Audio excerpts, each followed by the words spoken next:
Good evening, everybody. No, it's not Thursday. It's okay, it is Saturday.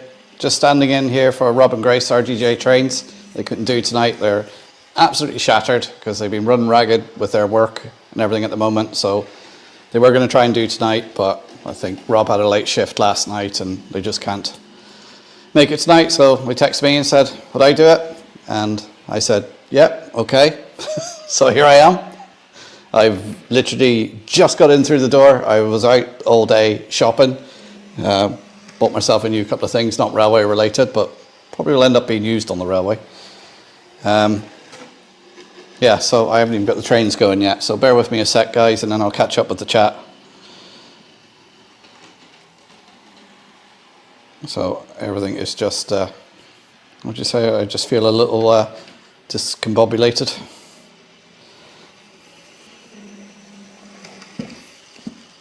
And, you know, of course, the laptop won't connect to the Prodigy, so I can get the trains running. I presume I'm coming through okay.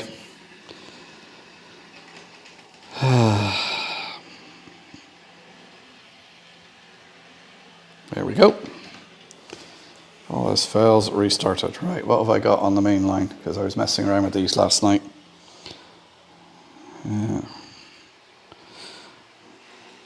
3760, acquire, put the lights on, see if that one gets going. Oh, we got one on the move.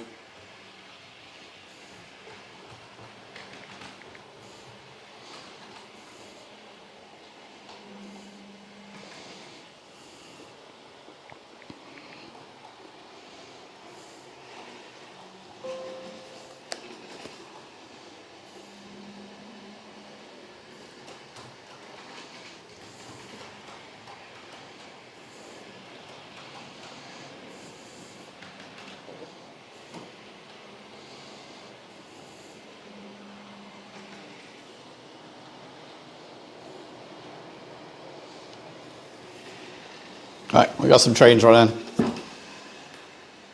Class 37, Rail Operators Group, Phoenix Livery, pulling a Pullman coach, the bar car, and I've got a 57 doing a push service at the moment. And of course, rail car 10 going around here. Right, sorry. I need some sugar and caffeine just to give me a bit of a kickstart.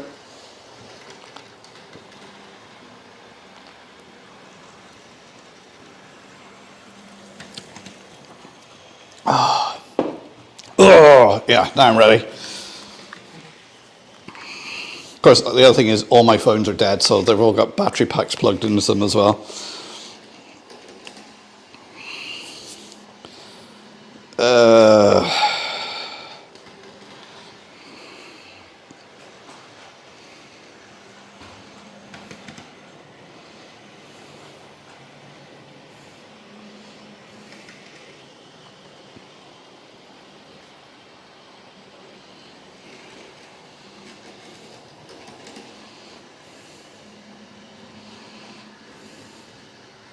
Right, here we go. Back to the start of the chat. So we got Dara's Locomotive Shed in. Good evening, Dara. Tom Houston Model Rail's in. Hi, Tom. How you doing?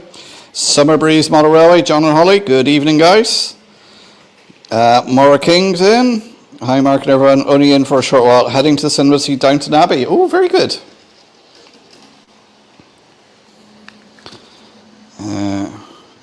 Hi, Tom. I'm recording the proms. Oh, the proms on tonight as well. Simon Model Showcase. Hi Simon, how you doing? Hot Dog Pilot Andy. Good evening, Andy. How you doing?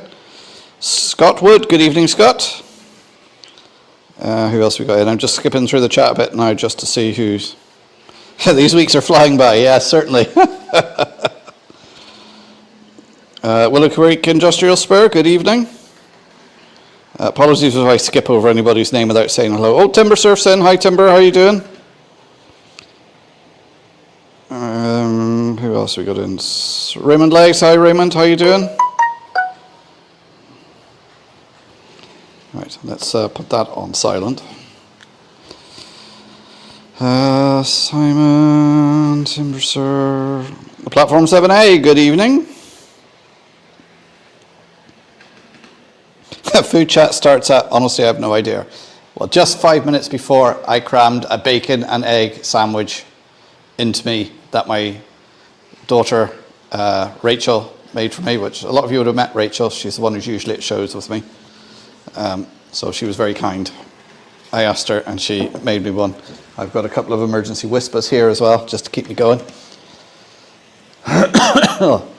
So, Patrick, Models and Transport, good evening. How are you doing?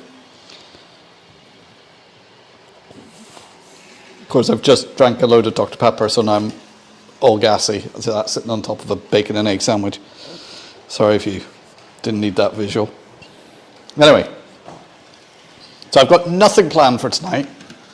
What I had planned to do tonight was watch RGJ trains and mess with my, I don't see the address, adapter for, as I said on Thursday, connecting JMRI to my Prodigy. So this actually came in the post today. I was going to open this, have a play with that. So I'll find a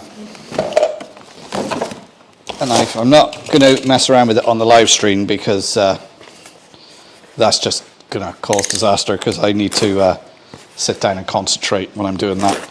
Otherwise, I suppose it'd be more like an RGJ Trains live stream then.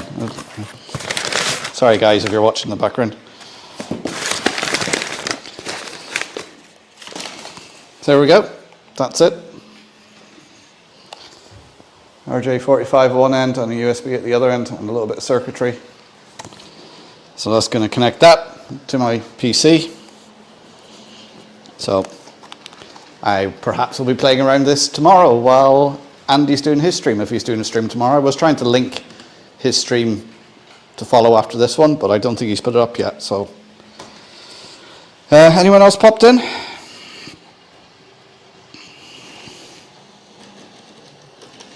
You're whispering, Mark. Need to speak up. Am I too quiet?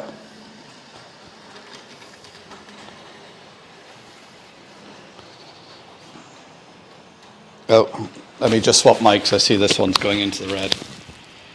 The other thing, I haven't got my mic.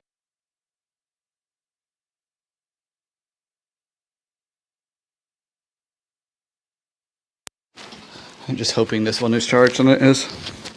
Right, hopefully you can all hear me again.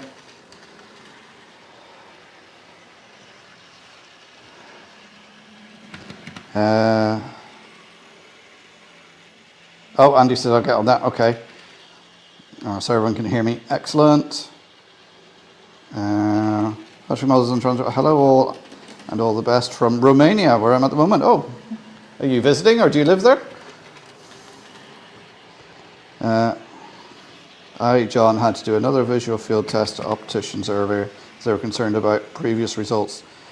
Today's results much better and no further action required. Oh, that's good to hear. I've been quite lucky with the optician. At the moment, I would need a very weak prescription, so I don't need glasses at the moment. But for the last 10 years, every time I go, he said, oh, next time you'll have to get glasses. But so far, I've got away with it. Now I think next time I go, I'm going to end up getting glasses. Not that I have any problem reading road signs or even reading anything. I don't have to go like, I'm grand for the moment, but yeah. Right. Yes, I don't know what I'm doing. The other thing I'm going to open up, which isn't train related, but will probably get used for making videos, is a little bracket for my Osmo, Pocket Osmo. And this is supposed to be magnetic. Now I don't actually have anything metal here to show you.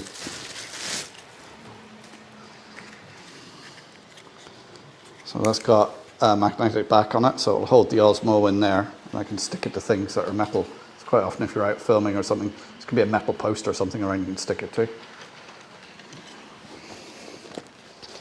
Let me just get it out. But I did wonder, now a few people use these, and I thought, well, if you've got magnets that close to it, is that going to damage the actual...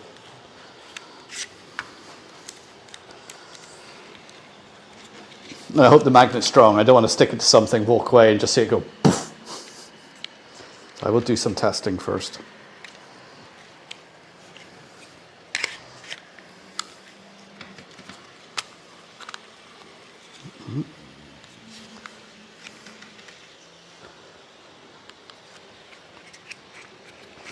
I think you have to put it in there like that first, and then close that, and go like that. There you go.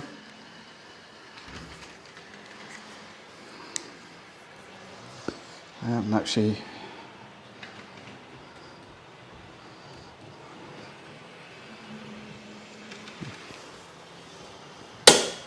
oh, that works quite well. So, something to help you make videos.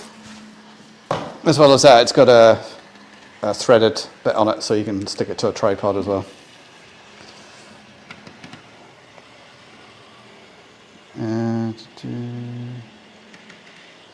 So, Patrick Mull says, I'm visiting family. I usually live in Italy, but I'm also from Glasgow. All very complicated. Oh, very nice. Tommy Smotherall, I'm always wary of adapter cables ever since I bought an RS232 to USB adapter cable on eBay. With straight through wiring, 12 volt, one end, straight through to 5. Yeah, right. That doesn't sound good. Well, I'm hoping this is okay because it's from Gauge Master. So I'm hoping. Oh, there's Chris, 4066. Good evening, Chris. How you doing?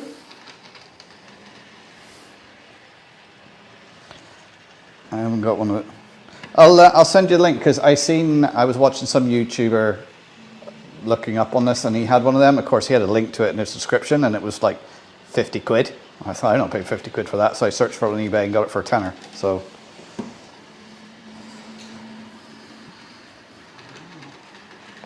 the lid was damaged on the delivery earlier in the week. The eBay seller sent out a replacement, which came today. Oh, very good.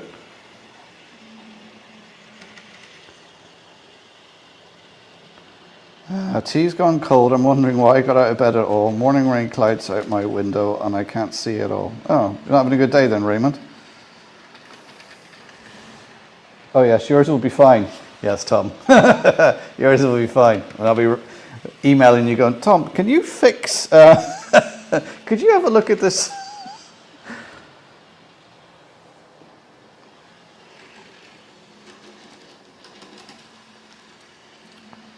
Well, my video on fitting the three-way point is out tonight at 8 o'clock.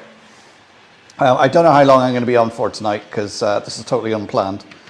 So I'll be on for at least an hour, if not a little bit longer. You got any questions or comments? Do put them in the chat there. I may put the link in actually for people on there to come onto the chat if you want to come into the live stream. So I'll do that in a minute.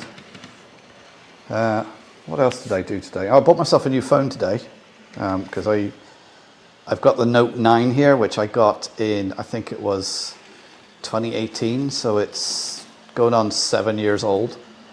There's no security updates on it, and it started glitching the other day, so I thought, you know what, I've had my money's worth out of it. So now I've got the S25, is it? So I've got that. So we'll see how that looks for doing videos and stuff, because I do a bit of recording using the Note.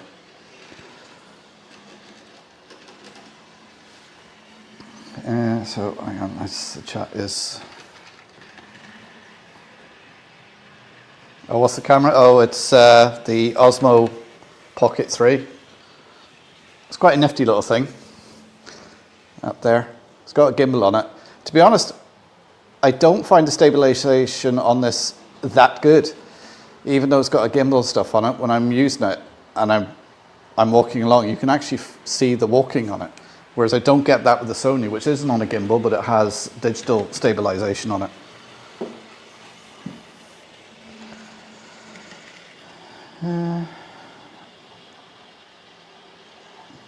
Valley 66 had a running session this afternoon and everything behaved itself. Oh, very good. The Growler Blackwood Engage. Ewan, how are you doing? Evening, just having my pudding, custard and homemade coconut cake. Oh, very nice. One thing, I was actually up in Derry today, And they've got a Greg's there now, so I did get myself a pepperoni pizza slice. Do like that every now and again.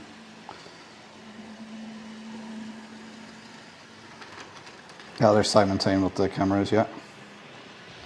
I asked AI for advice on model railway boards, and one of the videos they sent a link to was your very first video with Rachel. Really? Yeah, that is Rachel, and that was done, well, that was done in early stages of lockdown. And the dancing feet that are in that are my son's, and he's the one who I took to up to Derry today to start university.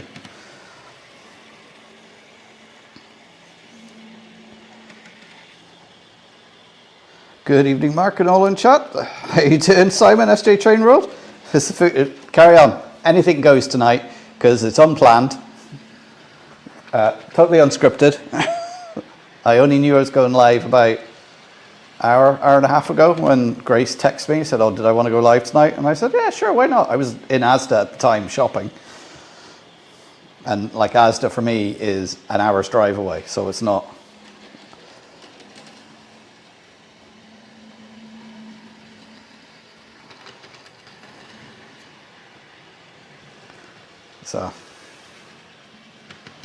So don't forget to hit the like button for me, guys, and subscribe if you're new here. And I say, put the questions in the comments. So nothing planned for tonight, just an easy night. In fact, let's take the big screen off so you're not sat there looking at my ugly mug all the time. And let's put it down to 4 smaller screens so you can see everything. Don't forget the unofficial sponsor, the Train Set Shop. I believe he's getting some new stock in shortly. I don't know if he's going to join us later on.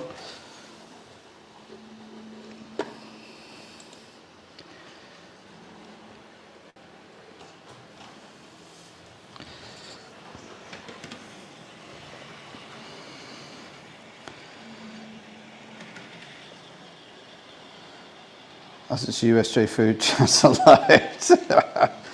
Oh, you use the DJI Osmo Pocket 3? The Sony Handycam. Yeah, see, I use the... Right, for filming most of my filming now is done on my Sony ZV-1. Now, the first videos I ever done were filmed using my Note 9. And then I use the Sony... where are we? SV1, so that's what most of my videos are done on. I've started using the Pocket, but I haven't really, I'm still sort of playing with that. And then of course I've got the Rode mics that I use.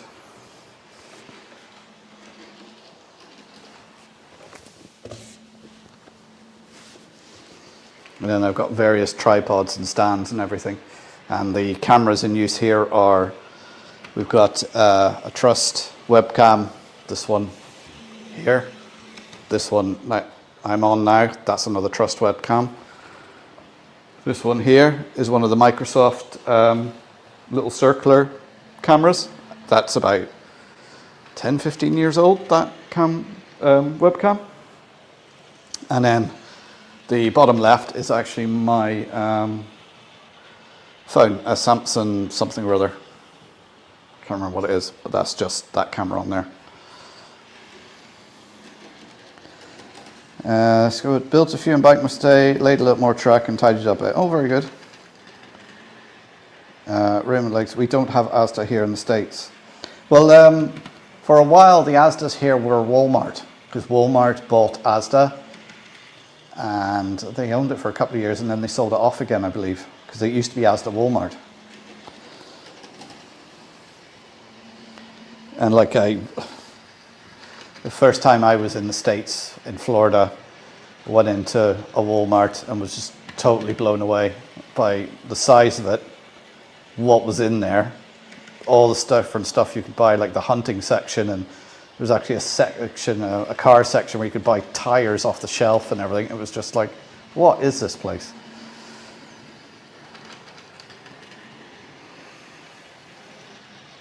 So TrainWorld, oh, I got home smoked ribs today, and that's a lot. Oh, very nice. Let's go with Model room is still a bomb site. Yeah, they do get like that. The sooner you tidy it up, what I always find, you can see over here these boxes that are stacked. Invariably, when I want something, it's in the bottom box. Even though I try and stack it going, I'm not going to need that stuff, I need the stuff, and I keep it on the top, I'll find, I think, no, I need that, oh, it's in the bottom box. And take them all down, and then of course you don't put them back in the right order. You got stuff everywhere, and then you get called away to do something, and then you come back and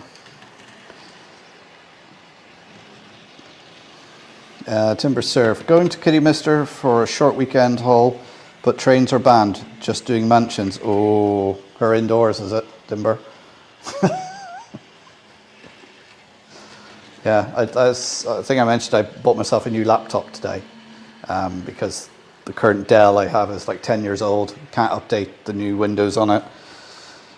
And it's getting very sluggish, even though I've upgraded the hard drive to a solid state one. It's still pretty sluggish, so I got an i5 for a good price, so that's what I'm going with. I don't even realize my whole house is a bomb site. Tommy's one, I don't tidy up as much as move stuff around. Yeah, I think I just move stuff around into tidier piles. Maybe that's what I do.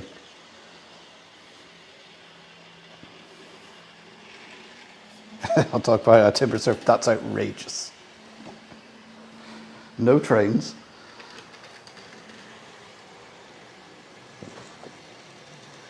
Oh, there's one can of Dr. Pepper down. Ooh. I'm trying to keep an eye on, because this is the main laptop that runs the stream here, because I sent the link to Rob and Grace. So I think they're starting work around 7:30 or something tonight, so they mightn't come on. I also sent it to Brian to see if he wants to come on. I just want some help. Oh, excuse me. It's on Houston Model Rail. I spent a week throwing stuff out and the house still looks full of crap. I need a house defragmenter. My rail room has boxes of scenery bits and bobs all over the floor. My waste bin is overflowing. Really need to tidy up once this section of scenery is done. Yes, as John Holly says there, don't forget to hit the thumbs up and share the live. Simon Trains, when I started Walmart, did own Asda, and that was 2006, but the Iser Brothers and TDR Capital bought it from then EG Group UK. All right, okay. Yeah, because I remember, yeah, because it was after I left Bristol, because I moved back to Ireland in 2005. And I remember going back and just the big Asda Walmart and the Walmart, like sunflower petals or whatever it is.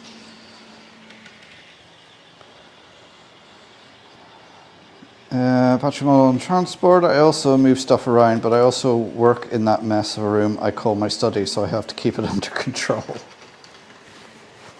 Yeah, I think we're all guilty of that. You know, we wouldn't get everything, but it's when you're doing model railways, even though you you try and keep everything sectioned away in boxes or whatever. If you want to do something, you usually got to open up 6 bloody boxes to get everything out that you want to do a particular thing. And if you're like me, you try and, right, static grass applicator, that should be in with all the static grass and the scenic stuff. And then you're thinking glue. Did I put the static grass glue? Did I put that in with the static grass, or did I put that in the box that's got all the glue?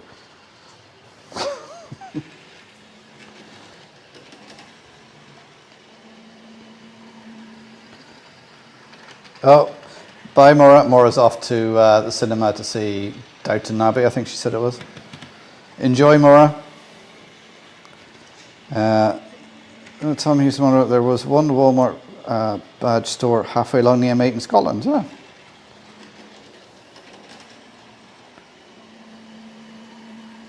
Is there a limit for how far you can reverse a train like there is for cars? Well, the rail cars that you see going around here, they did have a limit because they only had one reverse gear. So they could only reverse a little way, enough to get onto the turntable and then turn it around to go the right direction.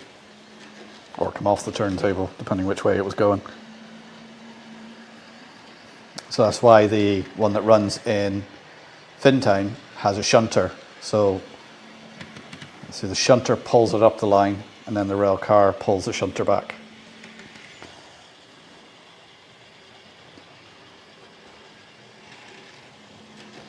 I'll try to showcase sort of financial pass the parcel, yeah. There's the first advert popping up on the live stream chat.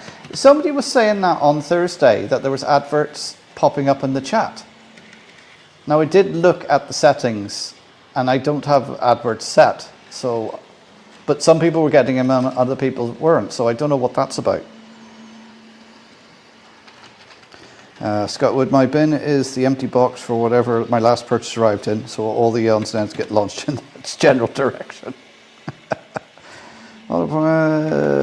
Like this, head office and Leeds are full of business people with no supermarket ground except for one person.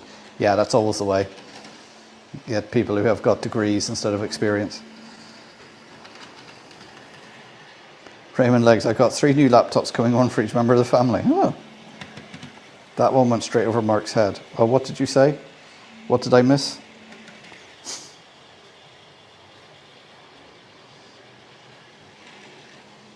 Oh, you want to bite the one I've got reversing? Doing the push service. Sorry, I am a bit not quite with it tonight. Oh, Patrick's got an advert. Well, I hope if they're putting adverts on my chat that I'm getting paid for it, whatever is 0.0001 pence or whatever. The advert was for buying a house in Galway, a bit for me to travel. Well, I'm in Donegal, so Maura's in Kerry. Tom's up Belfast direction.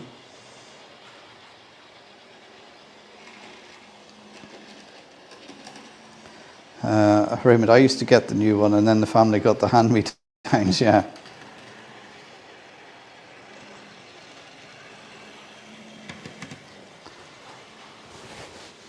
So what's everyone else, apart from watching me, what's everyone else doing?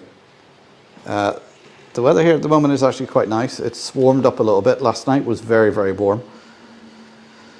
We haven't had too much rain today. The ground is dry out there. I don't have any, the water features I had on Thursday have disappeared. Not a disaster. We had a new system as they wanted to stop paying Walmart for using their systems. $500,000 per month, but they rushed this system out with problems. Oh, yeah, see, that's my department. That's what I deal with. And, you know, they'll blame, I'm usually project manage those things, and you have the business will ask you for something. I deliver what they've asked, and then they go, well, this isn't what we want at all, but I've given you what you wanted.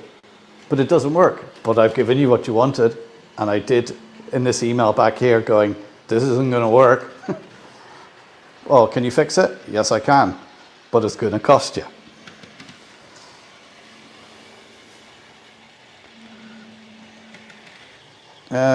Gould's Cross, good evening, welcome to the stream. Good evening all up here in the loft. I was hoping to extend the 00 gauge 8x4 twin loop setup. Just been here for a number of years, but don't seem to make the time to do so. Yeah, that's always the fine. Arnville, good evening. Now eating fish, rice and homegrown veg. Oh, very good. Well, it's raining in Wales, no surprise. It's usually raining in Donegal. Scott Wood, will be a homemade curry, a few glasses of wine and a movie for me later tonight. Oh, very good. Tom Houston, the swing picture.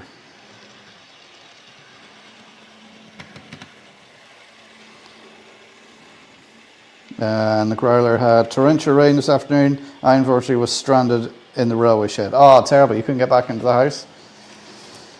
I had to spend extra hours in there till the rain went off. Terrible.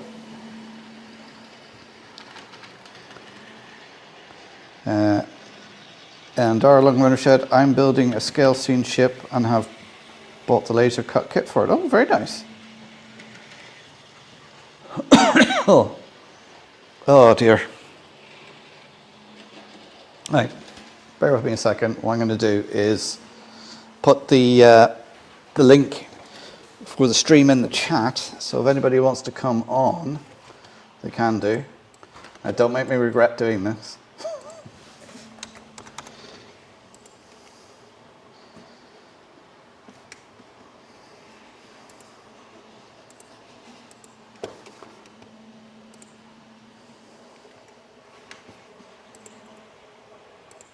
Oh, there might be a little bit of feedback. I didn't have the sound muted on the computer.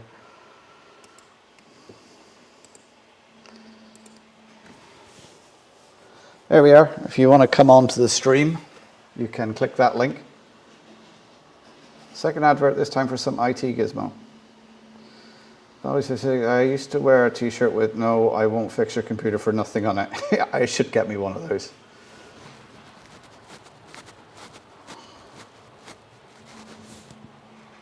Patrick's model and transfer. I've just finished dinner. Meatball soup and bread and cheese. It's 9 p.m. where I am. All right, okay. It's just 7 p.m. here in Donegal. Sneak peek of the train shop haul. It posted on their Facebook page. Ooh.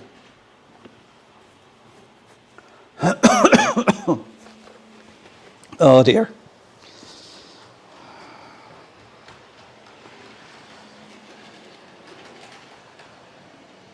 Yes, I was messing around with the points last night, making sure everything worked.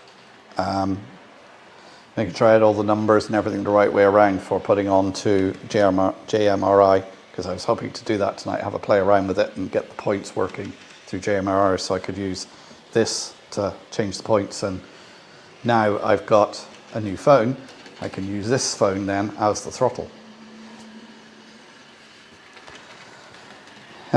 Simon's put the link in for the train set shop. That's the unofficial sponsor here of the live stream.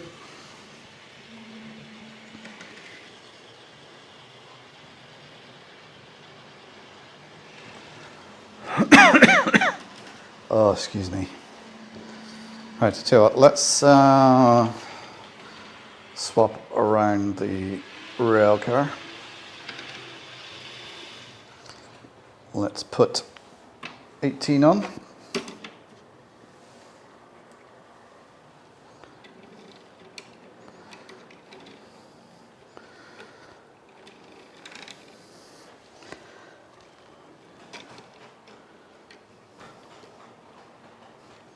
This time, take it off.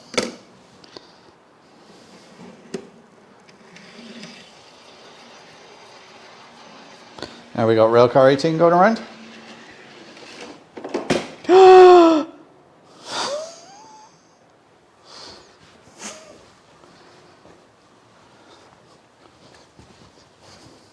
It just took a dive off. Luckily, you can't see it, but the sofa is just here, so it landed on that. Oh.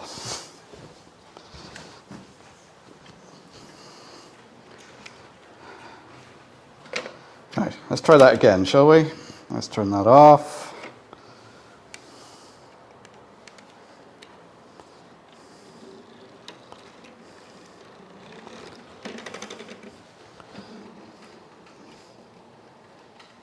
Yeah, it is on the track properly. Let's just take that around again and see what happened there. Take that off.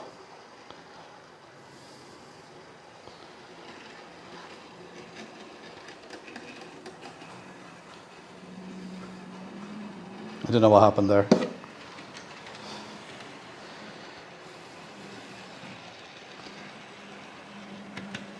Remember to take the railer off. Yes, I did remember this time. It was still crashed.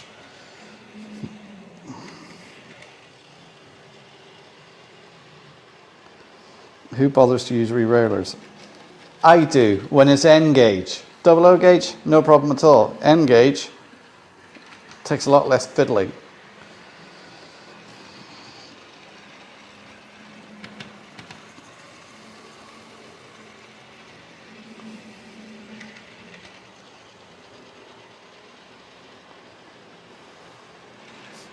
Crash landing, yeah, it was. Rail car 18 fainted as it realised it was a Saturday and had to be on the live stream.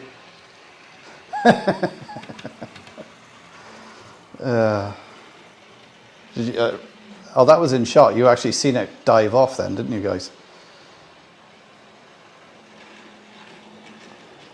Yeah, it just came into shot as it just dove off. Thankfully, the sofa is there. It was just pushed forward, so it landed on that. No takers to join the stream? No, it seems not. Nobody's in the basement.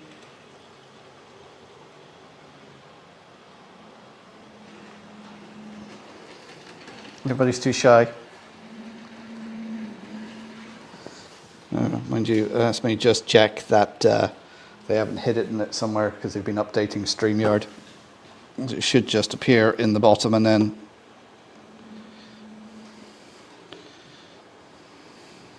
Yeah, sorry, no one's come in. Well, you don't have to come in. Oh. Yes, I did take a dive on the camera, rewind it. I might rewind it later on.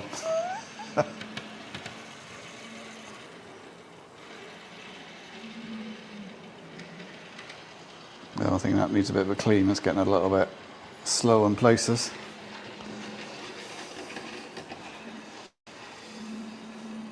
Yeah, I will be taking this track up. I put it down temporarily just to see how it would run, because I need to put cork under it, and also I've decided to go DCC, so I need to break it into sections.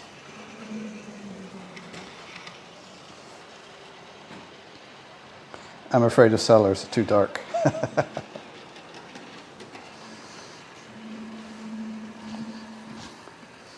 Come down to the basement. Oh, we do have someone. I'm going to bring you up now. Good evening. Hi, Ewan. How's it going? Fine, yourself? Oh, not so bad. I'll have to stand this way so I can hear you coming through the laptop. Are you in your train shed? I have come out to the train shed. My wife is busy watching the Athletics Championships, so that gives me the chance to come out here for half an hour or so. All right, okay. Are you able to show us your layout or do a little tour of it? Now, that might be difficult because I'm not an IT whiz, so I'm just on my tablet, so I'm Right, not quite okay. sure how I would actually get the camera to actually look at the layout. Right, okay. No problem. So, not unless I hold up like that, but you're only going to see me. But I suppose you must be able to turn this camera around, but how you do that, I'm not quite sure. Let's try this. Oh. And he's gone. Usually, if you can hear me, at the bottom, there's a little camera symbol, and you click that, and you would change which camera to use. So I'll see if he comes back on, and we'll bring him back up again. That was Ewan, the Growler. Somebody else put a link up to his channel, if anybody didn't actually know who he was. Oh, hi Zen, H&H Express Model N Scale Trains, good evening. Yes, I'm in tonight covering for RGJ Trains. How are you doing, sir? I wonder who won the World Tram Championship in Vienna. Huh. Oh, Ewan's back. Let's bring him back up again. Well, that clearly didn't work when I tried to turn the camera. Yeah, I don't know if you heard me, but usually at the bottom you've got a little camera symbol with an up arrow. You click on that, and then it should give you the option of using another camera. Oh. Now you've turned the camera off. Yeah, so I see.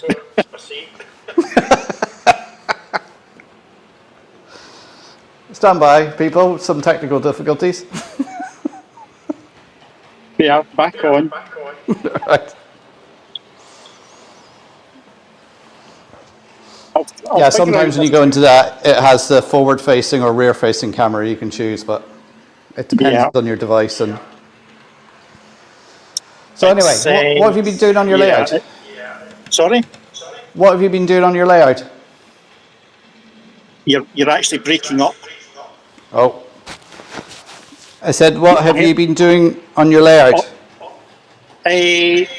I'm still working on the last part of the rebuild, because as some people will be aware, I basically took down one side of the layout to make it slightly bigger, Yeah, which was almost 2 years ago. And this is me now just coming to the end of the rebuild.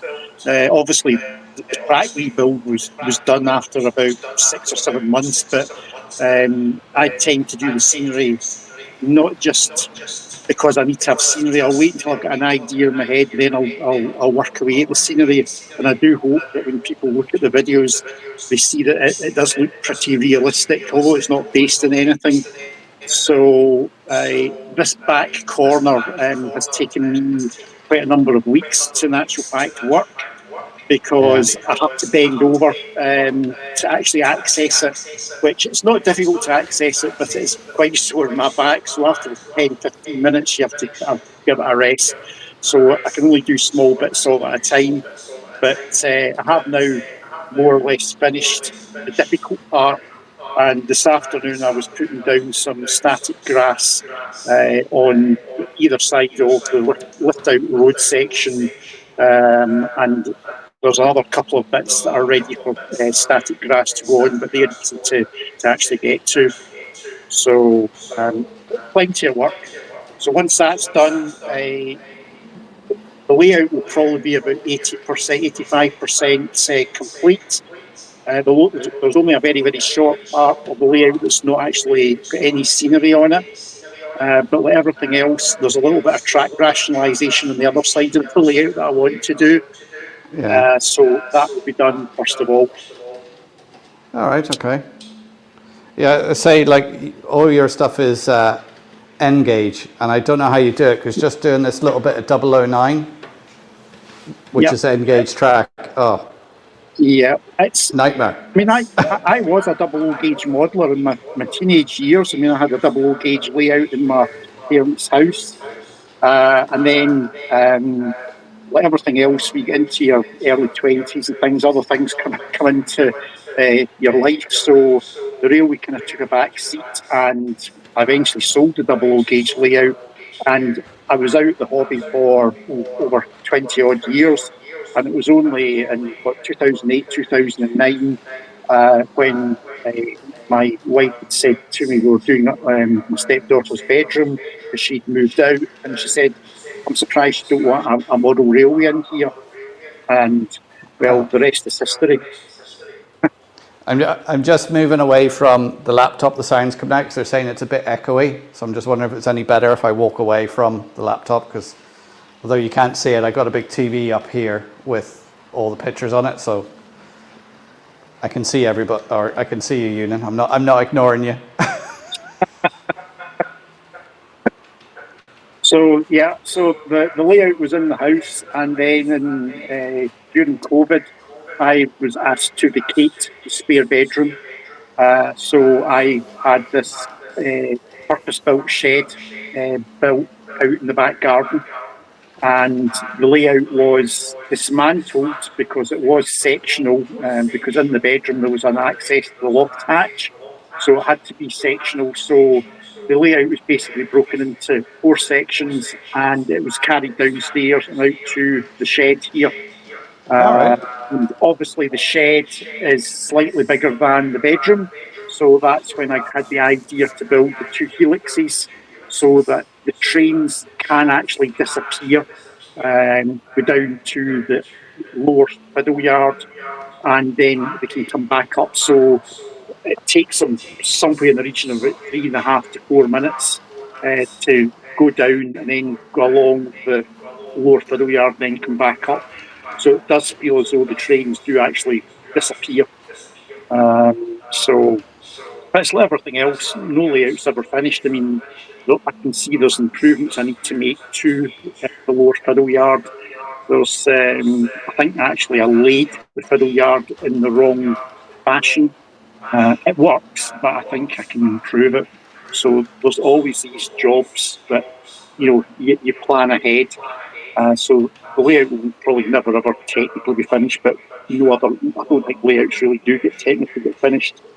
So it's all fun and games. Yeah, well, like a layout, as I say, is never finished, but that's what makes model railways so good, is you work your way around your layout and then you think, oh, I can change this, or my skills got a bit better doing this, I can redo that, or you've seen some other layouts and think, oh, I'm going to do this seems like a better idea for my layout. And that's it in a nutshell, Mark. I mean, when I think back to like the first bits of scenery that I did on the set in the area that I'm working on just now. Now, when I did the first bits of scenery way back 10, 12, 14 years ago, I thought they were absolutely fantastic. But you do learn, you watch these other YouTube videos, or whether it doesn't matter what scale is, when they're doing the scenery, you get ideas and you think, well, my scenery's maybe not all that great after all, so you improve. yeah, And also the scenery products that you get now, they've even improved. I mean, you get all these, static grass is obviously a big thing now, but you get all these manufacturers that even do all these small tufts, sticky back tufts that you can actually put in that represent the sort of stuff, that the weeds and things that you'd see growing along the side of a railway. So you've got all that to add to as well. yeah. I was going to say that. Yeah, there's so many manufacturers now who bring so many different products on, and the quality of the products has improved, and you can do so much more with it now. Like when I look at the layout I built during lockdown, all I had was like the different coloured sawdust scatter in that. Yeah. And then, which it looked fine. I thought that looks quite good. But then I got a static grass applicator and put some static grass over it, and it just improved it immensely. Exactly. It just made it pop. So definitely. So as I say, the layout itself. I try to. Although I've got nothing against double O, because I modelled in double gauge in my early years. I've always tried to say for N gauge that if you take your time, and the standard of N gauge rolling stock now is probably on a par with double O. I just got the Revolution Trains new Class 66s. I've literally just arrived. My TRS 66 arrived from Rails of Sheffield earlier this week, and the locomotive is absolutely superb. My layout is DC, it's not DCC, but the control over the locomotive, it runs so slowly. Even the cab lights in DC actually work. You can turn the cab lights on or off. So, from my point of view, I'm perfectly happy with that. But hopefully the layout obviously tries to showcase what you can get done and engage and hopefully encourage other people to go for smaller scale. Yeah, well, I think there's a lot more choice now in the different scales. Like Double O was the one you went to because you could get a lot of stuff off the shelf. But even now, I can see with N gauge, there's so much choice there. And even with O gauge as well, there's so much choice. And the price isn't such of a factor either. I don't know whether that's Double O's got so expensive it's caught up with the other two, or whether the other ones, the price has been coming down. Prices have gone up in general. When I first started, your sort of standard Class 37, those size of locomotives, you would pick them up probably for brand new. They were around about, say, £100 or 80, £90. And obviously now you won't get that. You might be lucky to get it in the second-hand market, but new the prices have gone up, and that's across the board, if you like. GRRFY has just come in. How you doing? And he said, "N gauge, this is the way." and also a bit of O, double O, and G. Well, I, I, I do have a theory that TT gauge will actually help N gauge in the long run. yeah, Because over the years, I mean, I do get, you hear a lot of double O gauge modelers saying, oh no, I could never do N gauge, it's far too slow, far too fiddly.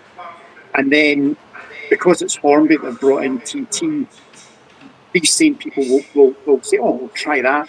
But TT yeah, is halfway between N and double O. And I would think that some people, when they get used to working TT, they'll then all of a sudden think, oh, wait a minute, it's not such a big jump to go from TT down to N. And I'll get even more, money or bang from a buck, etc. So I think in the long run, I think TT could actually be beneficial to Engage. That's just my own theory. I might be talking a load of rubbish, but that's my own theory anyway. Do you think TT is going to be in for the long haul? I think it probably is because, I mean, the amount of products that are being released, and there's more and more manufacturers are, dabbling in it. And I think you've probably got a fairly good range or basic range at the moment. So I see no reason why it can't. Because at the end of the day, I mean, it's all down to what you can get. I mean, obviously, in this layout here is basically what 13 foot by 10 foot, and I can run sort of relatively normal looking length modern image trains, which I did not do if I had a double O gauge layout, and it just looked ridiculous. And if you go down to something like TT, then you're starting to get to that stage where, yeah, you can run fairly realistic trains, but again, TT will still take up more room than, say, Engage. So Yeah, that's my theory, is that as people get used to, if you become a TT modeler and that's what you're used to, then some people may very well say, well, I think I might dabble in Engage. It's not all that. It's not such a big jump going from 4 millimeter scale down to 2. You're basically going from 3 to 2. So I think it may well be beneficial, but time will tell. yeah. If you want to run full size trains or realistic trains on double O gauge, like the layout I've got there is 10 foot by 6 foot, Yeah, and when I have the Intercity 125s class 43 with 8 coaches on it, so a full rake of coaches, it takes up half the circuit. yeah, So, and because I'm limited space now, I can only run it with 2 coaches, so it fits in the siding. Otherwise, I can't get anything past it. yeah, So there's always a bit of a compromise with model railways. yeah. We'd all love to have big, massive layouts that you could run full-size trains, but as I say, TT gives you that chance, and N gives you even more of a chance. Or even if you go down to T gauge. Have you seen some of the T gauge? What's it, 1 to 450?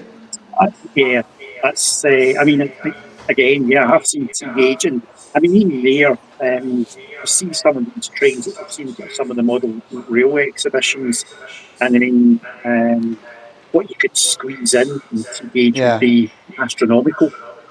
Yeah, I was at one show and they had a layout and it was just slightly bigger than an A4 sheet of paper, and it was a complete oval with Mm-hmm. a 125 going around it with 2 carriages. And Yeah, they even had lights on it as well. yeah. And it was just amazing. And the guy was showing me the little motors they had.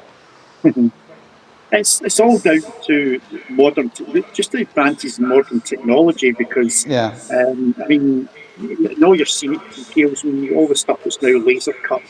So you get scale model scenery can produce all these fantastic laser cut and palisade fencing that yeah, absolutely fantastic. I mean, I've used it and it looks brilliant on your layout, exceptionally realistic. And also 3D printing, it has opened up a completely new world. I mean, obviously I've got dummy overhead catenary on the layout, and originally it was Enbrass, who unfortunately the gentleman retired, and nobody wanted basically to buy his business. So Enbrass went basically out of business, and obviously I've been searching for overhead catenary that matches as close as possible to end brass. And I was excited when West Hill Wagon Works came out with obviously the Engage catenary, but it's excellent. It's an excellent product, and if I was starting afresh and putting up catenary, then I would be using it. But unfortunately, when I put it against the end brass, it, it, it, it jars. It looks too big. But Yeah. I have found another 3D company who have made stuff more or less to order, and when you actually put that in, it's kind of halfway between Enbrass and West Hill Wagon Works. But that's not to rubbish the West Hill Wagon Works catenary. It's exceptionally good. It's really, really good. And I say, if I had been starting and just putting catenary up from the start, then that's the way I'd have gone. I'd have gone with West Hill Wagon Works. But I've obviously got to take cognizance of the fact that a large chunk of the layout already has got end brass catenary on it. And I need to obviously try and marry new catenary in with that, or else I would end up having to take all the end brass catenary down and replace it with something else. For example, West Hill Wagon Works catenary. Well, that's been the other big game changer in model railways is 3D printing and laser cut. As if you look at Richard at New Junction, he's got his laser cutter and he's been building little huts and stairs and things like that you can do. And I know there's if like I think it's Thingiverse. You go on there and there's so many files you can download if you've got your own printer, and the likes of Timbersurf, who does bits and pieces, and Jeff Redmond and stuff like that, and West Hill Wagon Works, and it's all great stuff and great innovations, and it's all these little things now that you can get that add so much extra to your model railway. I always find with the model railway, I always say, it's the stuff on the model railway you don't notice, but it's there in the background and it makes part of the scene. You know, those little bits of rubbish, those little bits of traffic cones, pallets and stuff thrown around, stuff that you don't notice, but it's there in the background and it just completes the picture. Yeah, that's what takes the time on my own layout here when I'm doing these sections. You can make the hard scenery relatively quickly, but it's actually dressing the scenery up. It's, as you say, it's putting in all these redundant bits of rail lying beside the track, your catch pits, your cable trunking, the relay boxes at the side, safety railings, redundant sleepers, and actually dressing all that up so that when you do a film, when you make a film or you put something up onto YouTube and there's a running session, that people say, yeah, that's what you see in the real railway. I think that's the trick, but it takes a long time to actually do it. It's not something you can say, I just went out for an hour or so and that's fine. Some people might be able to do that. I can't. It takes ages. With a lot of these things, you got to put stuff in place, glue it in, let it dry, come back and look at it and go, is that right? What do I need to add some here? And it does take a while to get a scene set up, because you just have to walk away from it and then go back to it and look at it with a fresh eye the next day and go, yeah, maybe if I put this over here or add that. And that was on the section that I've just been working on. There was an embankment. I had in my head, I had this picture of a quite steep grassy embankment, and I did the static grass on it, and I kind of looked at it and thought, it just doesn't look right. So I decided to cover it with bushes, and I think it was at the point where I was about to do a layout update, and I probably rushed it, and I probably put far too many bushes onto it. And when I watched it back over the last month or so, I kept thinking to myself, there's something not right. It's okay, but it's something not right. Yeah. So what I did was I basically stripped most of the bushes off it and redid it. It was a case of, there's still quite a lot of bushes on it, but I had far too many. and it looks better now because you see odd areas of the actual embankment. You actually see the static grass, so it looks better. Well, that's one of the things with doing YouTube and filming your layout is you see it from a different angle when you film it. Yes, you're absolutely right. I mean, the video I just put out there about a week, 3 or 4 days ago, I mean, I've watched it back and I can see errors on some of the scenery. I can see bits which, for this engaged, probably not clear to my naked eye. One of the retaining walls has got a dirty mark on it. I do not know where the dirty mark has come from, but I know where it is now, so I now need to probably go and do something, probably put a bit of graffiti over the top of it. So you do see these things when you actually film and then you watch something back. So in some respects, sometimes that's why I do maybe the filming and the running sessions is to say, well, I'm looking at it, I'm probably looking at it with a more critical eye. And is that what I wanted the scene to look like? And if it's not, then I'll maybe go back and I'll make slight changes to it. But that's just me. Yeah, it's when I go around and if I go to a model railway show and I film the show, like I have a look around it, but when I'm back then and I'm editing the video, I'm going, I didn't see that on that layout. I didn't spot that. You see all these little things, and as I was saying, there's the stuff in the background that is there. You don't notice it, but it makes the whole picture. It makes the whole scene. That's it. That's it in a nutshell. Yeah.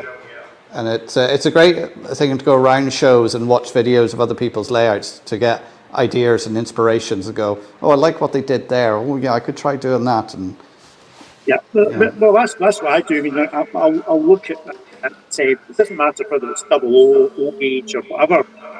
It's the idea that you might pinch and say, oh, I've got a bit in the layout that would go actually quite well on that. I mean, I was watching one of Les Gilpin's videos today, and he filmed at I think it's Kirkcosel on the Settle Carlisle line, and there's a tunnel, and there's actually a safety railing along the top, and I just looked at that and said, that just looks like the tunnel I've got. There we go, there's a safety railing, that's what I'll put in there rather than bushes, so you get an idea from the real railway. Yeah. Yeah. So my vision of the railway is when I used to visit my grandparents in Bristol during the summer in the 80s. And my granddad used to take me walking along the railway line. And back then you could get quite close to the railway line. There wasn't barriers and fences and everything up to obscure the view. And I used to walk along there near North Bristol where it was the line that went into the Severn Tunnel, and there was a tunnel before it went into the Severn, and I used to walk along there and then walk over the tunnel and watch them come out the other side and stuff. And that was the inspiration for me for some of my layouts. Like the previous layout I was building, the first one you would have seen in my shed in the previous house, where the tunnels were on different levels and went in. That's where that inspiration came from seeing those, because they were on two different levels going into the tunnels. And I quite liked that scene, and I tried to replicate it. But and it didn't turn out too bad, actually. I thought it looked okay. But you can pick up quite a bit of inspiration from the real railway. I mean, when I'm on a plane, I mean, I'm constantly looking out the window and you see things, or you see bridges, and I mean, the bridge that I built at the back here on the layout, the inspiration from that is actually a road bridge at Falkirk High Station. So that's where I got the inspiration for that. Because the bridge was across the track at an angle, and it's been an old stone bridge, and they've extended it so you've got a mixture of stone and concrete basically, and that's what this bridge section has, or tried to replicate it. Videos like Leslie's and Simon's Trains are a godsend for me, because I've no railways around me here in Donegal, so it's great to watch them and see a bit of the line side features and things like that, and go, oh, right, okay, and how it all works and fits together. And it gives me, as well as being entertaining and enjoy watching them, it gives you a bit of inspiration as well.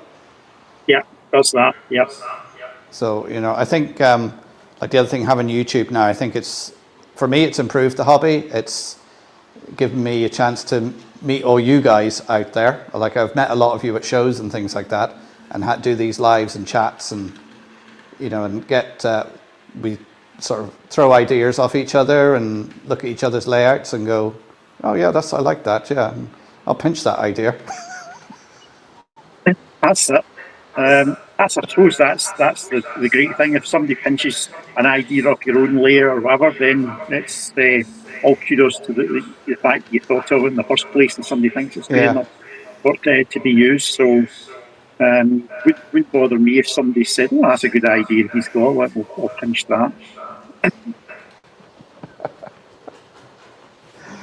yeah.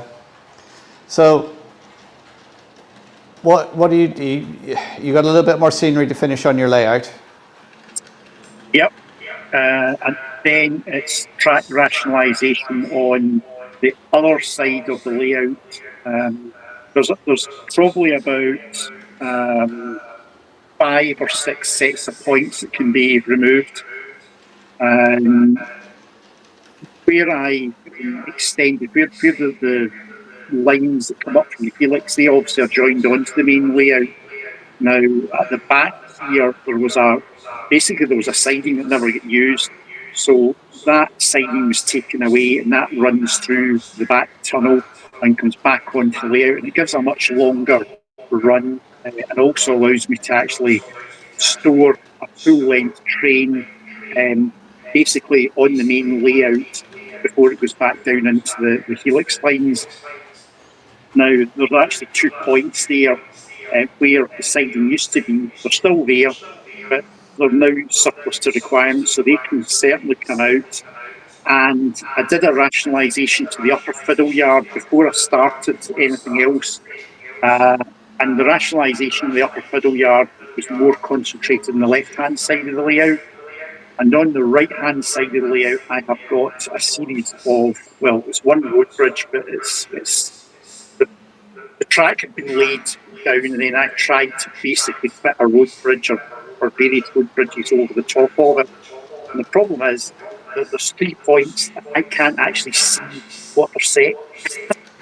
I can't see what they're set at, and when I look at the fiddle yard, I thought, right, okay, some of them can actually come out, and again, we can probably get away with removing another one of the loops in the fiddle yard, because the problem was that in this upper fiddle yard originally I had tried to cram far too many loops in, and they were far too short, so I just had lots of points, very short loops that really couldn't store anything more than maybe a 3 or a 4 tar DMU. So the object here is in the upper fiddle yard is to get the loops as long as possible and rationalise. So probably, I think I originally had about 12 loops, but now when it's finished, that will be down to probably about 6. But they'll all be long loops that can hold, like a locomotive and maybe 12, 14 freight wagons behind it, or a full-length Pendolino. So that is the next bit of work once the scenery has been completed. That'll be the next part. I don't want to destroy the scenery on the other side of the layout because I'm pretty happy with it. It's of a standard that I think I'm happy with. I may have to remove the road bridge. I was never ever 100% happy with it. It was kind of squeezed in, and I'm standing actually looking at it just now, and it means that if I actually removed the bridge, it would allow me to actually have slightly better curves coming into the right-hand side of the fiddle yard, and then I can rebuild the bridge back over, which wouldn't be all that difficult. It might actually be easier to build it because it was the Metcalf kits that were bashed to actually fit over the tracks. So that's the sort of next project. I think that's one of the traps we all fall into when we first start building a model railway, is we have tracks everywhere. Yes, I fell into that trap. I think I've fallen into that in the past, whereas I've simplified this layout now I'm building. It's just got 2 loops, a couple of sidings, and it's going to have a small TMD and a small engine shed, just to sort of a flavour of those, if you like. It's not going to be a full TMD or engine shed. It's just going to be a general flavour, shall we say. And I've thought more about the scenery of having the tracks built into the scenery, not an afterthought thinking, right, now put the tracks down, what can the scenery be? I've sort of thought, right, I want to have an embankment and a viaduct, and I want to have a hillside, and I've thought all about that and how the track's going to fit into the scenery, not how I'm going to fit the scenery around the track. Yeah, but that was one of the things that I did when I did the rebuild on the left-hand side of the layout. I had somewhere in the region of 30 odd points between the motive power depot and all the other junctions, etc. And I've more or less got to say there's no motive power depot, so that obviously got rid of a hell of a lot of points. But we now only have on that side of the layout, I think it's something like 11 points. That's all I've got. And it makes the running of the layout a lot easier because there's fewer points. On the right-hand side, as I say, I may be able to get rid of about 6 pairs of points, which again should make the running of the layout easier. And there is a long-term plan, very long-term plan, and that is to actually then convert the layout to DCC. Right, okay. Yeah, I say, like last weekend, because I was thinking about the way, eventually with my scenics and my points and everything, they're going to have ground signals on them so I can see which way they're thrown. But at the moment, and I was thinking, and then last weekend, I went down the rabbit hole of JMRI to connect up to my DCC system, and hence I've ordered a lead now to connect my PC to my DCC system. So I'll be able to have, because all the points are just on one board for the sidings and the TMD, so I'll be able to have that on my tablet. So I'll be able to see which way they're thrown and then just hit them to throw or close them. So it'll be much more a visual thing. I can see, right, that road's open, and that's the way I'm going. Because at the moment, having 2 3-way points and a double slip, I can't see which way they're set until I put a train into it and it derails and shorts it out, and I go, well, that's not set right. That's one of the problems. My own Keith Robinson contraptions for control panels. They are schematic, and they do have small 3-volt LEDs that obviously, depending what way the points are thrown, they show the direction of travel. But there are some points that don't have any LEDs on them. These are the ones that I'm actually probably going to be removing, and it's simply because there's just far too much wiring. I just could not get any more wiring into the back of the control panel. So that will again, hopefully, will make the running of the layout better. And again,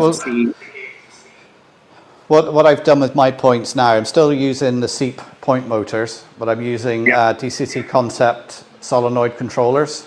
So now they're controlled by the DCC to throw the solenoids. So it means I don't have to have, I could have a panel if I wanted, because I can run switches off that and lights off it. But I'm just thinking, if I want to make this as modular to move around, that's another little bit on the side of the thing to get knocked and broken and damaged. So I thought, well, if I can, because my plan is eventually to computerize this, so it's all computer controlled. So I can go to a show, switch it on, and the trains will just run and do their thing. So to make up for the fact I can't have full-length trains, I'm going to try and have 2 trains per circuit, so there's always something moving. That's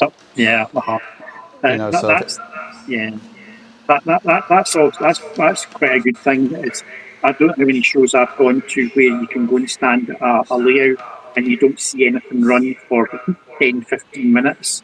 And I think the better layouts are the ones where there's always something moving.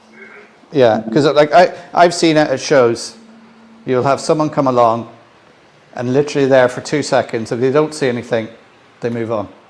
Yeah, yeah, You have to have something moving, even if it's a fairground wheel or something like that, or a train just going backwards and forwards in a siding. You need to have something for them to stop and look at, because it's the movement that catches the eye. And they that's just right. look at it and Yeah, go, "Oh yeah, that looks nice," and they're away. that's right. That's right. And So yeah, the other thing that sometimes annoys me is the owners of the layout. Now, some people just aren't engaging with public or whatever, you know. yeah, But the ones who sort of stand behind the layout, just controlling the trains and don't talk. The whole idea of this layout is, I'm going to be out the front, so I can talk to people, and I yeah, can you know. And you always, when you're talking to people, I've this experience from working in the museum, from volunteering in there. You always know how interested or not interested someone is, so you can gauge yeah. and say, you know, how much detail they want, how much information they want. And I suppose that's a skill you just learn over time, how to Yeah, gauge people and say, yeah. I mean, the layouts that I'll spend time at are essentially where there's interaction with the operator, who will, you know, they only have to look up and say afternoon, morning, or whatever. That starts the conversation off. yeah. Because But you're right. what you will find at most of the sort of, if you like, the smaller shows, it's going to be it's probably only going to be 10-20% are going to be model railway people come to see it. The rest is the general public who are coming to see it, who don't know anything about model railways. Certainly if you go to Getz or Worley or whatever like that, the bigger shows, majority there is going to be model railway people. But the smaller shows, it's in the church hall or whatever, the majority of people are just saying, "Oh, that's on today, let's go and have a look at that. Oh, little Jimmy likes trains, let's take him along." Yeah, I was actually at well, it wasn't a model railway show. It was actually it was model trains, model aircraft, model boats, etc. And I went over this afternoon and spent about an hour and a half there. And the model railway layouts, there were obviously quite a lot of them were just micro layouts, they were just end-to-end layouts, because they're obviously restricted in terms of what could be displayed. But what impressed me was the operators, they were actually engaging with the general public, uh, because obviously most of the people there, they weren't trained people, they weren't trained enthusiasts. It was the general public, and they were talking to, you know, there was a woman at one of the layouts I was standing at, and the guy was explaining to her how he built it all, and she had a wee boy with him, and you could see he was fascinated by it. And that's all part and parcel of trying to get people interested in the hobby. So you do need a bit of interaction, so that you do need to get the young involved, and that's where you capture them at the shows and go, yeah, you can build something like this. They'll have an interest in it until they're about 13 and 14, and they discover girls or boys or whatever, and then they disappear. They get married, have a family, and then when they have kids of their own, they'll go, "Oh, I'll buy little Jimmy a train set." Yeah. And that's how you get back into it again. Because I know all my kids, I bought them all a Thomas train set. They all had their own Thomas character train. And when they were little, they used to come up into the attic with me. You know, they were only 5 or 6, 7, and they used to come up into the attic. And it was time to, it was a great family time, because they got to spend time with me in the attic, playing with their trains. And, you know, that's when you get to communicate with your kids and find out how their day's going and what their troubles are, and just, you know, be a parent, you know, and get to play with trains at the same time. Yeah, exactly. Yeah. Exactly. And then just making sure they don't fall down the hole from the attic. That's true. I had mine set up so they were all in the center of the layout, and I was between them and the access hatch, so they couldn't fall down. Anyway, I'm going to have a quick look at the chat, because see who's in and who's out and what people have been saying. I'm just going to go back a little bit. As we got GRRFY, who's printing a load of farming equipment for it. Genset generators, Caterpillar tires. Looks good as loads for my farming equipment out. Very good. Anthony Dodge pointed out some European building fronts to me. They're printed out fine. Oh, very good. Hi, HH and Express Model. I'm busy in redoing the wiring on Kevin's yard to control the same as the rest of the layout. Very good. Tom's currently printing a couple of spudgers for opening locos without leaving marks. Basically just find wedges. Oh, I'll have some of those, please, Tom. I discovered Chinese PCB manufacturers, and I'm getting a few DC shuttle circuits manufactured, an upgrade, I hope, from the one I did from Mark. Oh, right, okay. Yeah, because I actually, last Tuesday, I put that controller back in, the one you repaired for me, Tom, and it's working fine. Patchway, yeah, Patchway and Pilning, that's what I was on about, the tunnel going from Patchway Station, went through a tunnel to Pilning before it went into the Severn Tunnel. Let's see. If you want to meet YouTubers in person, I will be announcing the meet and greet at Getz very soon. So anybody who's going to Getz. And there's Simon giving his shameless plug. Oh, you're only 52 subscribers away from 10,000. Well done, Simon. So if you're not subscribed to Simon's channel there, get over there and subscribe. And there's Leslie's channel as well. Oh, McCarville Studios, how you doing? Thumbs up, yeah. Great if you give me the thumbs up, please, guys. You would all be welcome to visit Foxfield Railway if you ever get a chance. We have some great historic locos, if like smaller tanks and industrial stuff, including the first ever diesel for the UK. Oh, very good. Simon says he visited Foxfield for the Naughty 100.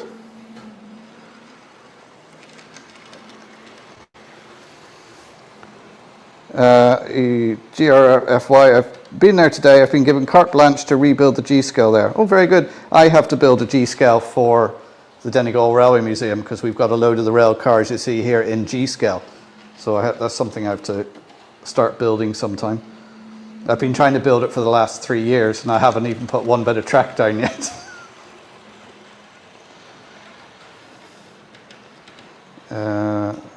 First UK network diesel, right? Timber DC shuttle circuit, like the trolley that goes back and forth. Yeah, I've done one on you can get a DCC shuttle and a DC shuttle. I've done a few videos on different DC shuttles. In fact, I had one on my winter layout, which also controlled the signal lights. Raymond says, some of my Lima wagons are from the 1960s. Wow. Andrew Barkley is looking amazing now. It's sporting all over wasp stripes and is so clean and tidy at the moment. Very good. I have a Julef set from the 60s as well. Runs quite well. Well, there's the link to the shuttles that Tom repaired for me. So he repaired 2 for me, and one of them's back in place, and I have a spare now. Raymond Legs, I see a lot of layout where there are large ladders of turnouts and sidings, however they are modelling a real station. Yeah, true. Mark forgot to say Holly's doing really well on her new inhaler. Oh, that's good to hear. Sleeping better and hasn't needed her preventer at all. That's really good. I'm glad to hear that, John. Oh, we got Ewan now's got some trains running.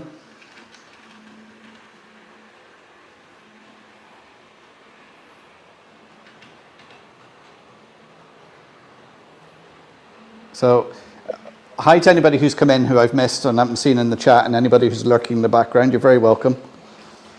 And if you've got any questions, do pop them in the chat. I'll try and get to it eventually, and if I miss it, just put it back in again.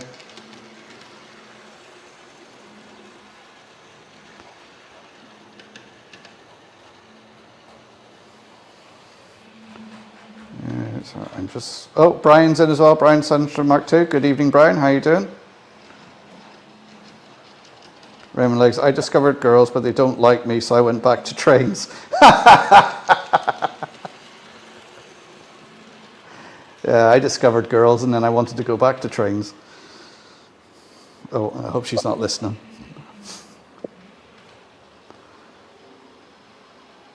Gould's Cross, falling through the attic, didn't quite manage that, but put my foot through master bed ceiling and managed to refit fill and paint.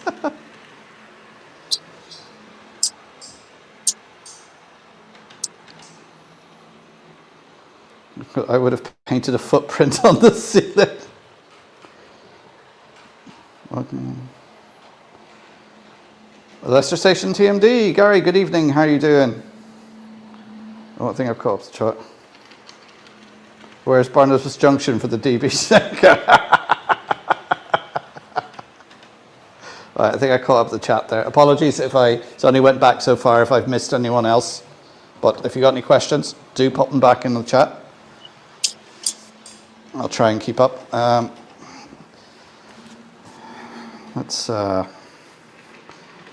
Seeing it's starting to get a bit dark. I can at least put the lights on the locos just sitting in the sidings there.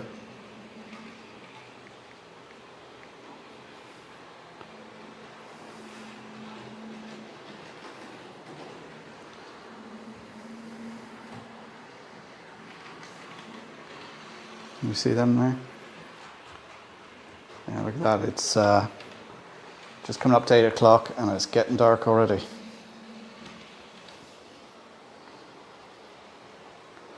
Notty does have a really nice rich livery. Let me put that link back into the chat again in case anybody else wants to come up and join.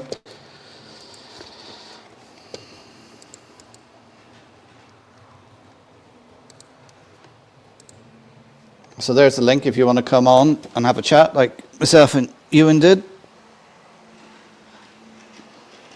Ewan's there busy showing us his layout there.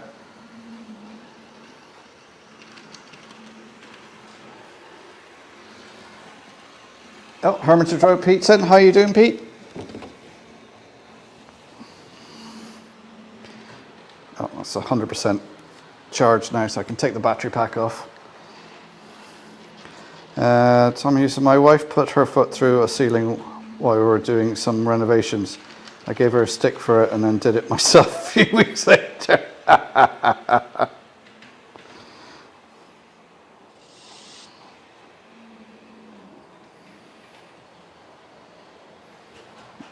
Hi, says it's dark here at 9 o'clock. Yeah, it was dark here by 9 o'clock last night. I think I read somewhere, I think today is the last time the sun sets at 8 o'clock until April next year.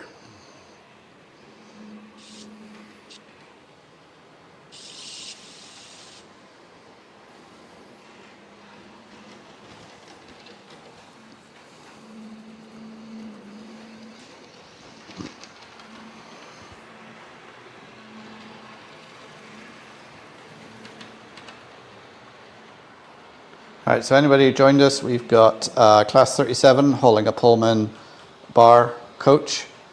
We've got a Class 57 pushing some Mark III coaches around. And on the 009 here, we've got a Donegal rail car. This is rail car 18 going around.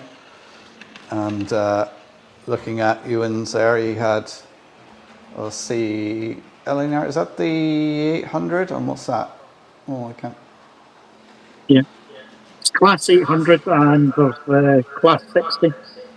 Class 60 going around with the, is that hoppers, is it? Or was it wagons? I couldn't see. Yeah, that's the hoppers. I've had them weathered. I've sent them away and they got weathered because I couldn't do anything like that. I would ruin them if I tried to weather them myself. Yes, Railcar 18, the diver, yes, it took a dive off the layout earlier on. Luckily, just here is the sofa, so it landed on the sofa and all was fine.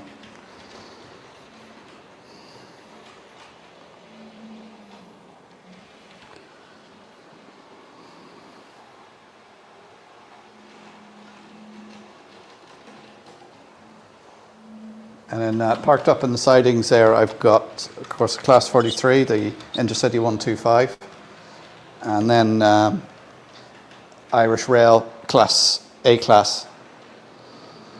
Right, sorry, I need to crack open a drink here. I'm going for the ice cream soda, if anybody's interested. Well, somebody mentioned earlier on about it being a bit echoey. Is it better when I stand away from...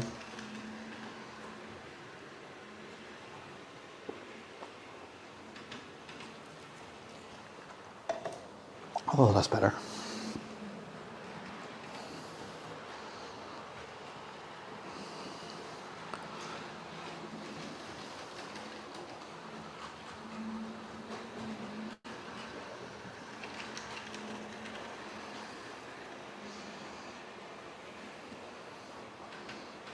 Yes, Mark. Is that it still echoey, or it's better if I stand away?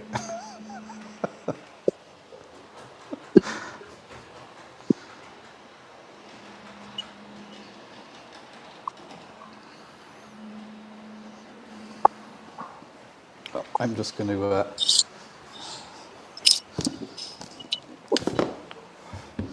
oh, you can see my forehead.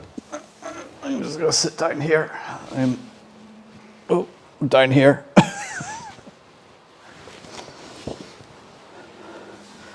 Don't tune in to look at my ugly mug, you tune in to see the trains.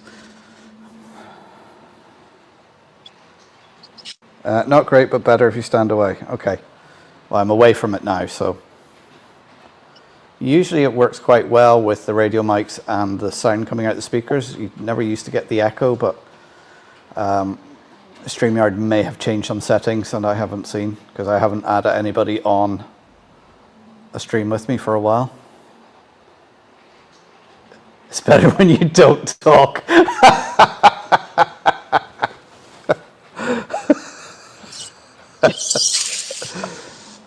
think a lot of people will probably agree with you there, but they weren't brave enough to say it.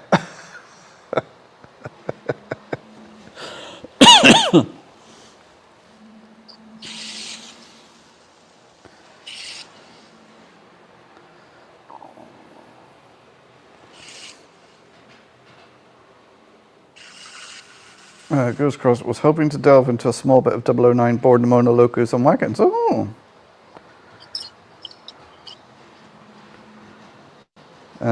Sure, I was the last person who was on your stream when in Scotland. Were you on my stream?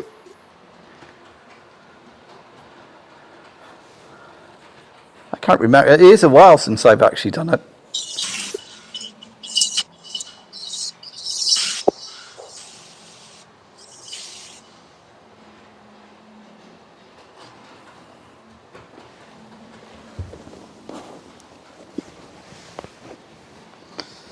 Of course, the thing is, I'm not looking at the laptop, so I can't tell if there's anybody else who's popped up. Let me just actually... What I can do is bring it up on the computer over here, and then I can see who's doing what.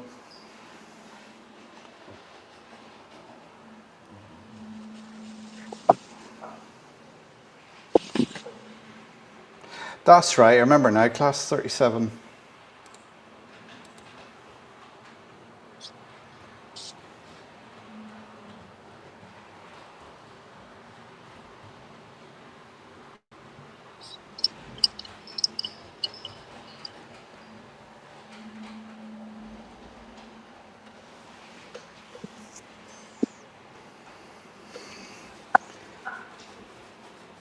Yeah, did I see in the chat earlier on you were discussing the one that the model railway guy put up there about the guy who got the letter?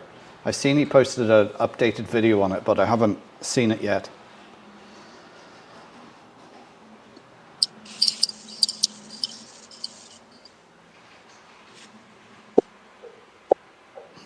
Does anyone know how to quieten down locos? I've got a couple which are quiet with the shell off, but the shell resonates like crazy.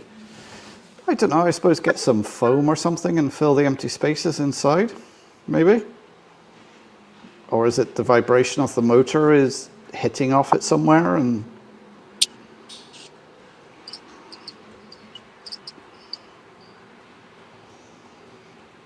It was the day before Motorwell Scotland and went to Whitfield Station to capture a Class 37 passing through. I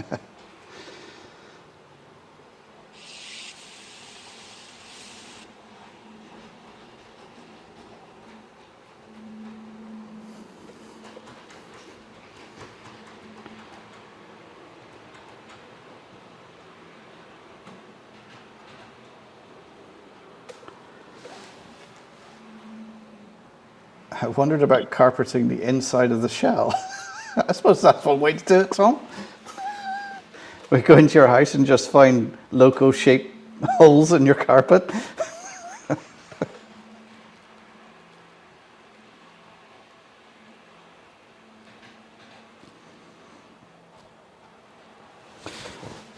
Yeah, and that was a good view around your layout there. See some things running.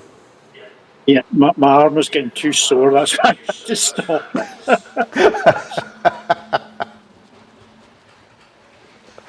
Yeah, I'm just reading through the chat here. Oh, there's a couple of suggestions coming through, Tom.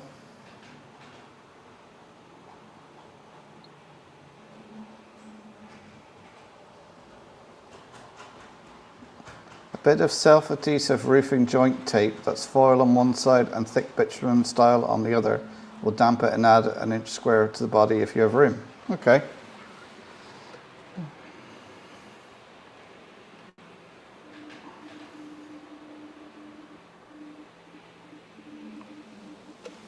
I did put the link up. No one else is brave enough to come on to the stream.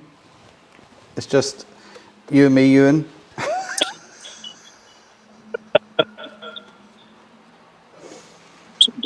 I'm quite certain people can get some pills for it. I did see that video. I think is it that Moral Railway guy about that guy that got the rejection.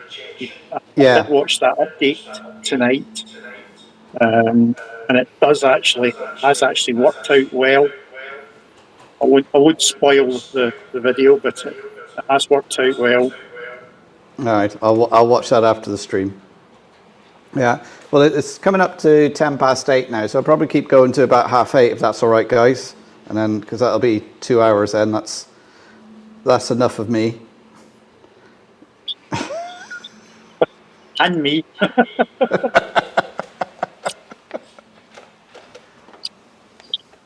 Right, can I ask, Mark, are you going to Getz?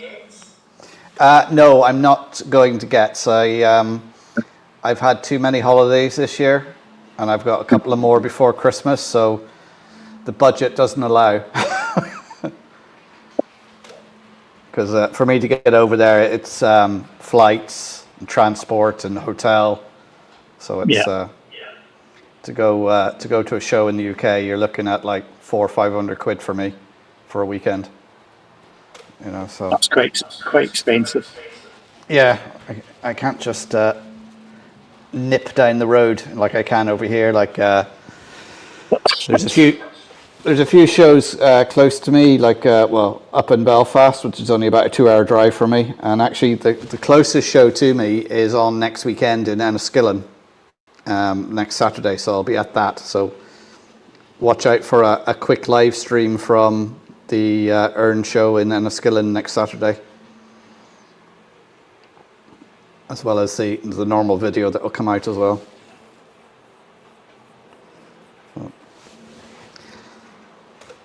So what's your time scale then, Mark, for this layout in terms of starting scenery and stuff like that? Well, I was hoping to start the scenery a while ago, but I took sort of a break over the summer because the kids were off and everything, and I made the decision that I wasn't going to do videos like I do a video a week, and I thought I'd still do the live streams, but made the decision not to do. And it was actually nice to take a break from the layout and have a think about it and not feel the stress of having to make a video and having to do something to the layout. Yeah. So, actually what I found out then is I actually came into the railway room and started doing other things because I didn't have that pressure of doing the video. So I started doing a bit of the stuff you don't see, the wiring and tidying up and things like that. And And That's then it. when the kids went back to school last week, everything gets a bit more normal, shall we say. So I got the 3-way points in, got those wired up. I mean, that took 2 or 3 days to do that, you know, a couple of hours every day to do that. And now I've gone down that JMRI rabbit hole. So that's taken me off. I've still got the next thing to do is ballast the track, paint the rails, make the cuts between the modules, so I'm happy. But I've also got to put the Pico viaduct in, so I've got that track set up right before I cut the rails. So it's probably the Pico viaduct in. Once that's in place, I can set the tracks, then I can finish the ballasting and the painting the rails, and then it'll be into the scenery. Which is, I don't know about you, but doing the scenery is probably one of my favourite parts. Yeah, the scenery spot, I think, always brings a layout to life. It's great to get the track down and to get the trains running for the first time on whatever you've built, but the scenery is always what brings a layout to life. Yeah, If like I the always like scenery's to done, have the track down for maybe a good month, 2 months to run stuff over it to make sure yeah, everything's working. It's been more than 2 yeah, months now on this layout because I think I built this one in May. And then, oh, did we lose Ewan? Hang on a minute.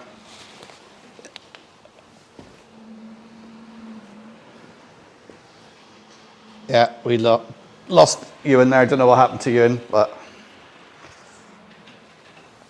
yeah, well, the scenery is next thing to do on there. So I'm hoping by Christmas now with the darker evenings, there's not much else I can do in the evening, so I can crack on with it and just get on with it. Just looking at the chat there to see who's in and who's out. So I don't have a micro cam, so no, right, okay. GRFFY is so Timbersurf. Is anyone coming to Getz? Yes, Mark. He received an apology, and apparently the person who wrote to him didn't have permission to send the email, and by all accounts has now been sacked. All right, okay. Sign Model Rail Showcase will be there on Sunday. Timbersmurf, Timbersurf.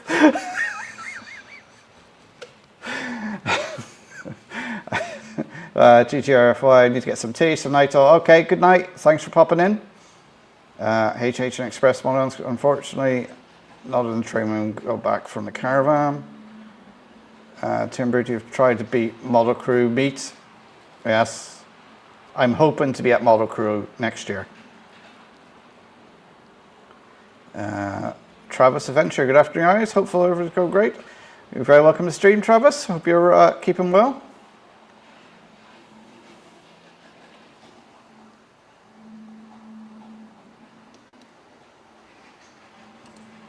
Oh, well, my chat just jumped.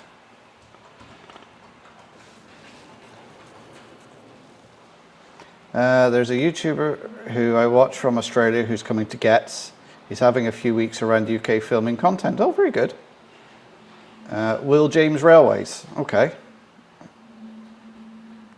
Timbersurf. I'm feeling blue now.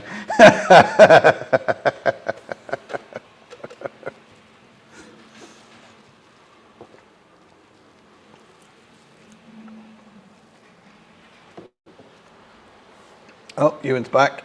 I'll pop him back. Oh no, he's disappeared again. He was there, now he's gone.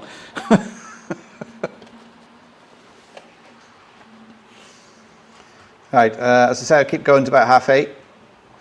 Anybody who's joined the stream, we've got a Class 37 going around there with a Pullman bar coach. We've got Class 57 pushing some Mark IIIs around. And on the 009, we've got a Donegal rail car, number 18, whizzing around there.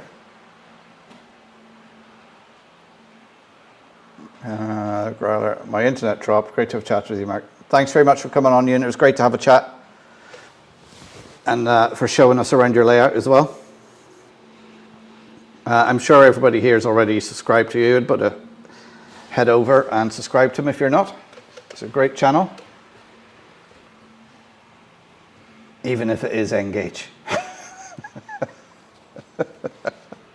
Only joking.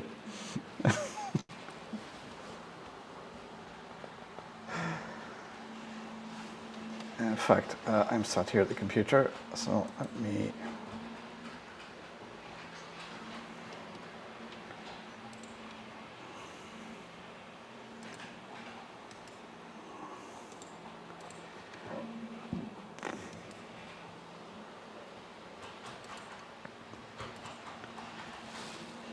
Oh, we both put it up. There we go. Simon and me have just put it up.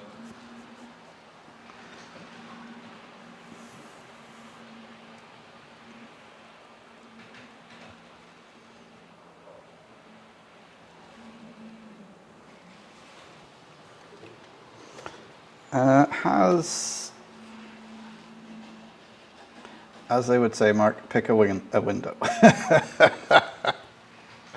I'm just going to check to see if Andy has set up his live stream for tomorrow. And I'll pop a link to that in the chat. Yes, there it is.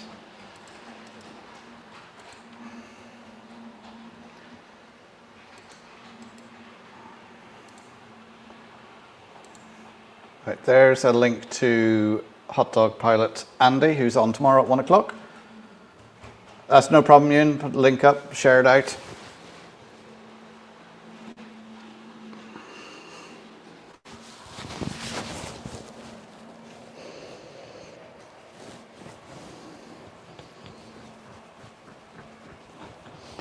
In fact, what I'll do is... let's see if I can do this without destroying the stream.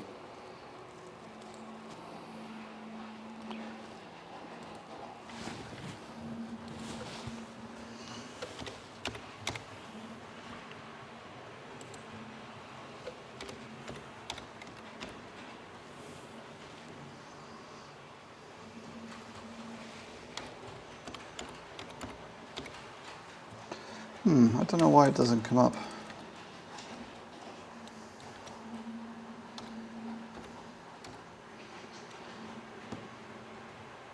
There it is.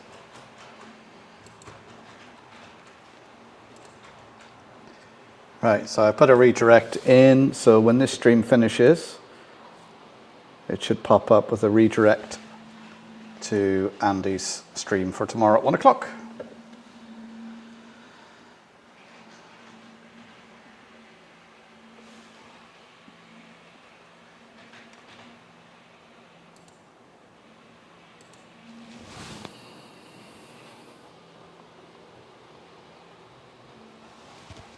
And like, I can swim across the Atlantic to Ketts.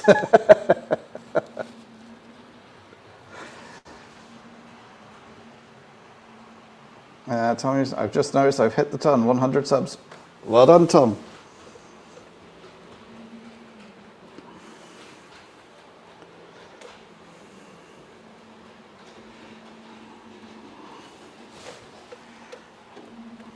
So when you hit all these milestones on YouTube, it is a great achievement, and you do feel a sense of pride and think. And I also wonder, like, who is watching me? I think no one's more surprised than my kids that I'm doing YouTube. I'm still doing YouTube, and I've got subscribers, and people watch me, and I do this live stream.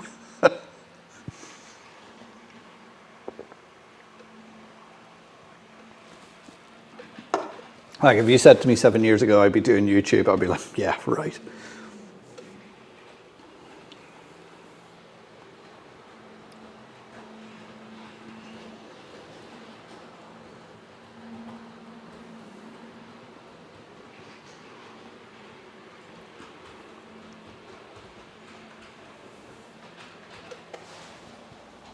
It's always fun watching your stream and enjoy. Well, thanks, Simon.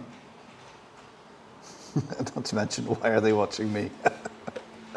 Yeah, see, a lot of you guys tune in, especially if I'm doing some soldering. You're going to see if I can. One, going to burn my fingers, and will I swear?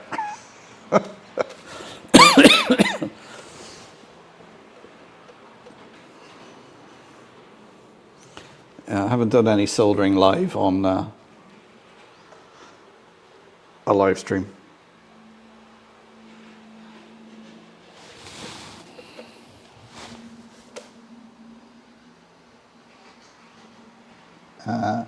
Mentioned to my kids' mates I have a channel. He was not happy. I have more subs than him.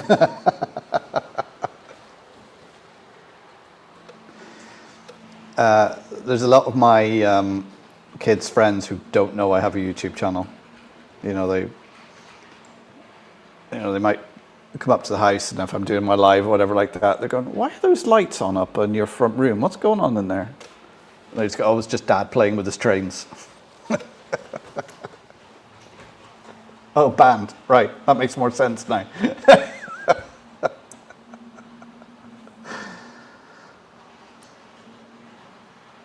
H&H Express Model Landscape Trains. Well, Mark, I started a guitar channel and no success. Started the train channel, and that's doing much better. Yeah, well, probably what you learned doing the guitar channel, you took that into the model railways, and that's probably one of the reasons why you're doing well. Is like, YouTube is such a massive thing to learn, and every time you do a video, you either learn something new about YouTube, about your camera, about your video editing software, and you're constantly improving things. Yeah, we want to learn to swear in Irish.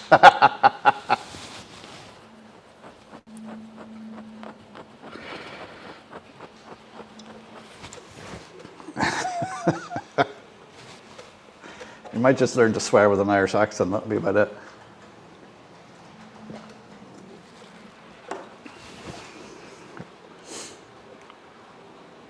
Or like three priests on Craggy Island. Feck!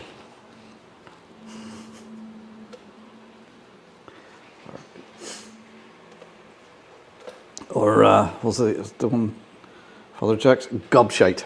That's a favourite one. The guitar channel was building pedals, amplifiers, and guitar. Oh, right, very good. My work colleagues only found out about my dabbling into YouTube a year ago. Father Jack, yeah. I started the channel because the other one was only watched by 10% of the subs I had. Substitute you for an E.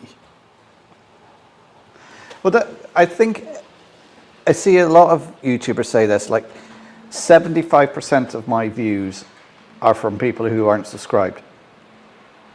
And like if everybody who subscribed to me watched my video, I would have a lot more views.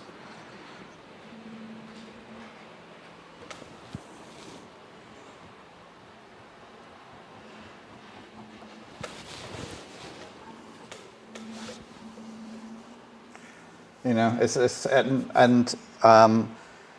with YouTube, it's not so much about the subs. Once you get to 1,000 and you get monetized and everything like that, it's not so much about the subs, it's about the views.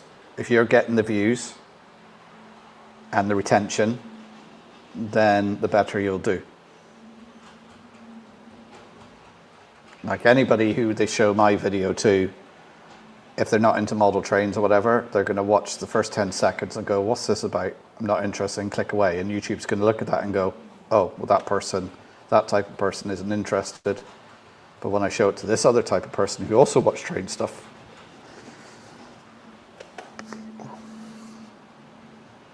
Simon, I only started this channel to separate from my other channel. Scott Wood, working on the wiring earlier this week. I can now swear in every language known to man, plus a few I invented myself. Yeah, the same here. Most reviews are from non-subscribers, yeah. But the analytics can tell you that it's the same people coming back to watch it time and time again. And I must admit, I do the same thing. There's channels I watch, and because I watch them, they keep popping up again, but I'm not subscribed to them.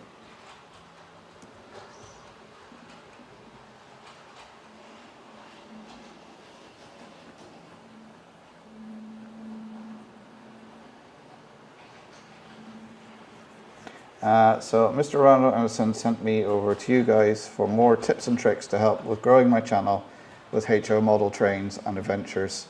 Do you guys have any tips on getting more subs so far? Well, I'm sure what we can do is actually share your channel on here. Let me just get a link to it and put it in. Or somebody already done it?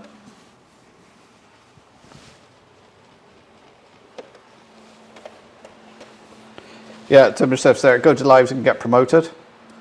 So I just put in the link to your channel.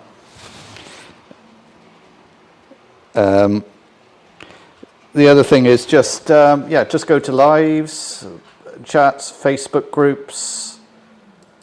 Like don't spam Facebook groups or else you'll just get banned. You know, and make sure if you do a Facebook group that they allow you to post videos, because not all of them do. Yeah.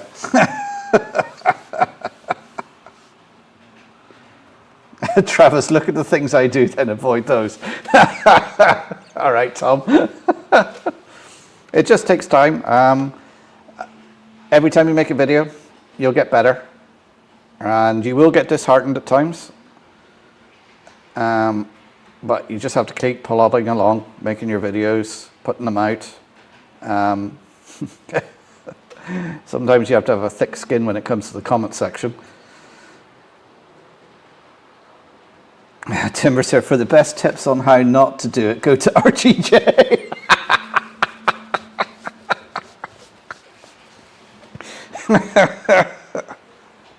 Yeah, if you want to see how to set things on fire and...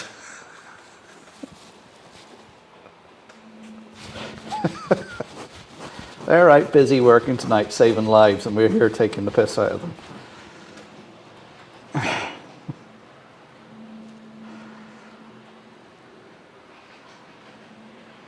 According to the analytics, Blackwood is big in Australia and Germany.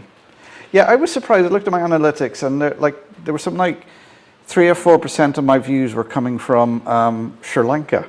I was like, what?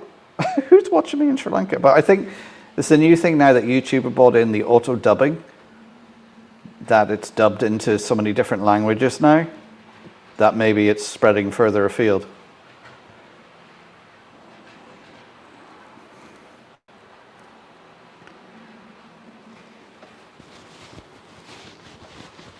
Yeah, there's Timber's website. There's lots of tips there.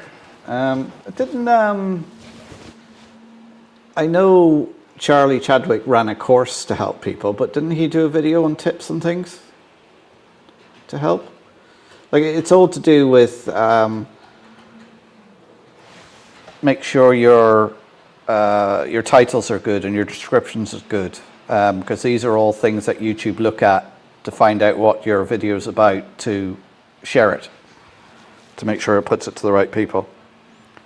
And it can take months for your stuff to work into the algorithm and stuff before, and you might just find after 6 months of doing it, all of a sudden one video that only got 2 views, you look at it and suddenly it's got 10,000. I have someone watching my videos from Indonesia on the other channel. Oh.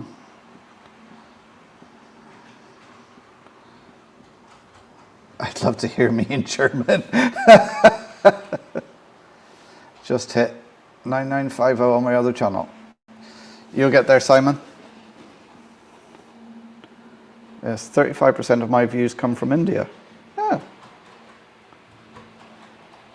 My views have gone down a lot this year. My views always go down during the summer. And then now from September, October, I can already see my views are picking up again. You know, they go down by almost 40% during the summer, which is, you know, model railways is a winter hobby. Like, we all know that. You know, most people during the summer are probably going to be looking up how to, I don't know, fix something in their garden or paint a shed or, I don't know, something like that, some DIY stuff.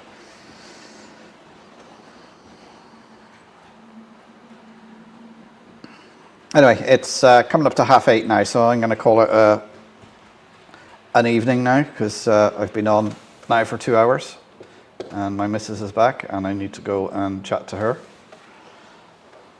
Not that I need to, I want to. Catch up on the day's events, because we both travelled up to Derry, because I had my son in my car with me with a car full of his stuff, and then Becky followed up in her car so we could get them all moved in.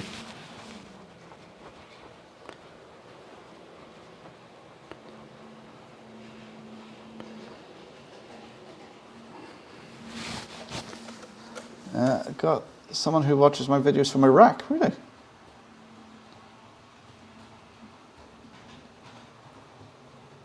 First real video got 1,500. Well, that's excellent, Travis.